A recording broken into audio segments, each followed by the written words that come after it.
जय हिंद प्यारे बच्चों। तो जैसा कि पिछली वीडियो में हमने वर्णमाला के बारे में पढ़ा।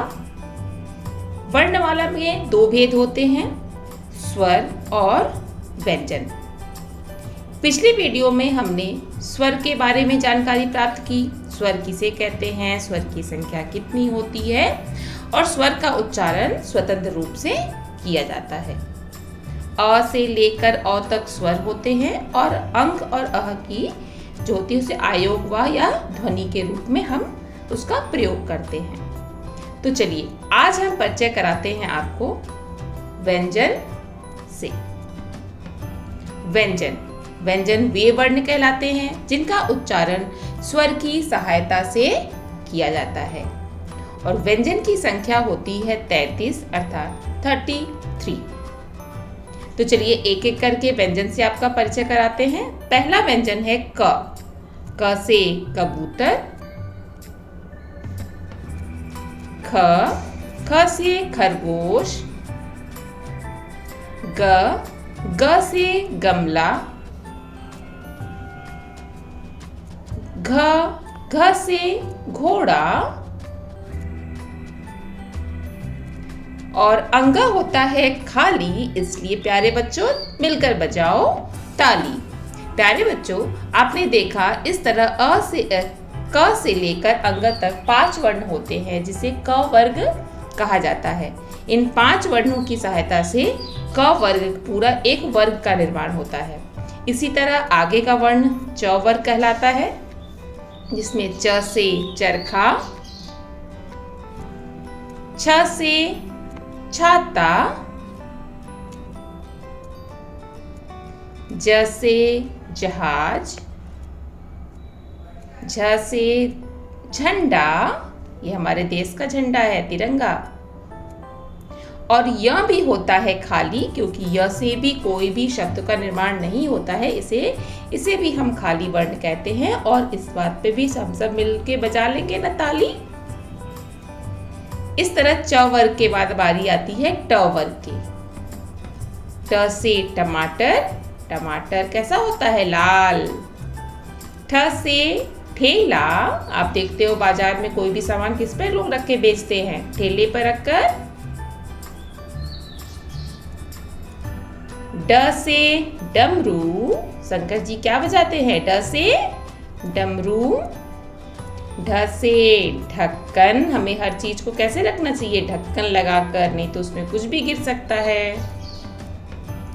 अण, प्यारे बच्चों अण के किसी भी नए शब्द का तो निर्माण नहीं होता है, लेकिन यह शब्दों के मध्य या अंत में इसका प्रयोग होता है, इसलिए इसे हम खाली नहीं कह सकते हैं।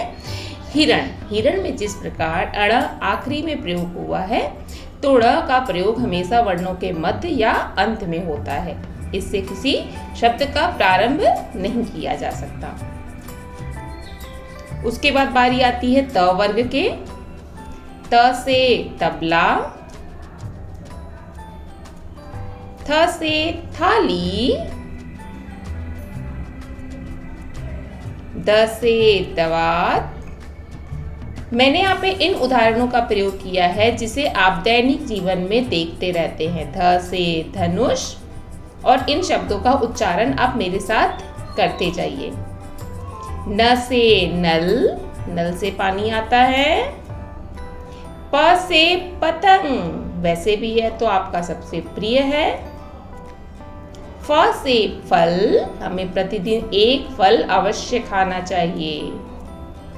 ब से बकरी, बहुत लोगों के घर में बकरी पाली जाती है। भ से भालू। म से मछली, जल की रानी, मछली किसे क्या होती है, जल की पानी की रानी कही जाती है। य से यज्ञ, र से रथ, ल से लाल, अभी देखा ना टमाटर लाल था, लाल रंग।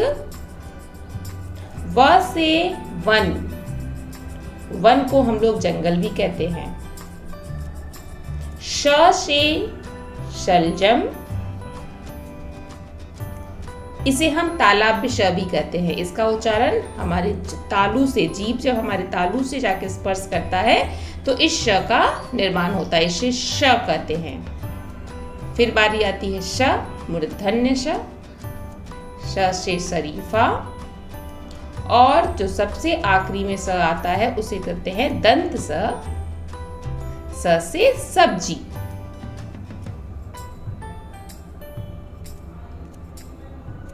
ह से हाथी,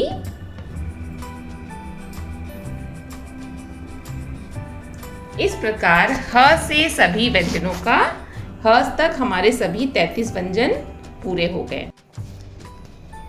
व्यंजन के बाद बारी आती है संयुक्त व्यंजन की। जिस प्रकार संयुक्त का अर्थ होता है जुड़ा हुआ, तब जहाँ पे एक व्यंजन के निर्माण करने में 2 व्यंजनों का प्रयोग होता है उसे हम कहते हैं संयुक्त व्यंजन। जिसमें पहला व्यंजन है छ, क और श को, यानी आधा क हलंत लगाकर ये आधा क हम कर देंगे, क और श मिलाकर बनता है छ। छ से क्षत्रिय, त्र में भी आधा त और र मिलाकर बनता है त्र से त्रिशूल, ज्ञ में भी आधा ज, जब ज के नीचे से हलंत लगाएंगे और य मिलाकर बनता है यज्ञ।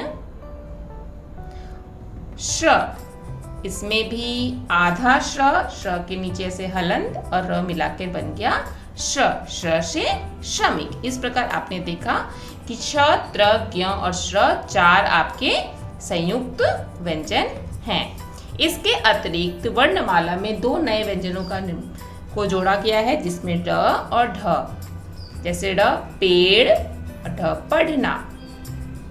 इससे भी नए किसी शब्द का निर्माण नहीं होता है, लेकिन शब्दों में यह बाद में या मध्य में लगाया जाता है। इस तरह आपने स्वर के साथ आज व्यंजन के बारे में भी ज्ञान प्राप्त कर लिया है।